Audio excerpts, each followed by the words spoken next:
Hey guys, welcome to this quick tutorial where we'll explain how to set up Notion for Budget Track. So let's get started. Notion makes it really simple to organize your financial life. And by the end of this video, you'll have your own budget tracker fully set up. Start by going to notion.com and signing in. If you're new to Notion, creating an account takes just a minute. Once you're inside, look over to the left sidebar. This is where you'll find the Templates section. Templates are great because they save you the trouble of building everything from scratch.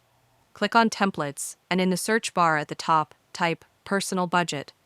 Press Enter, and Notion will show you a range of budget templates designed for tracking income, expenses, savings, and more.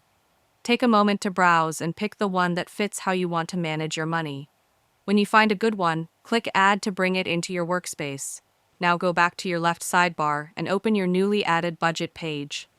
This is where you can start customizing edit categories, rename columns, add your income sources, list expenses, and adjust it to match your lifestyle.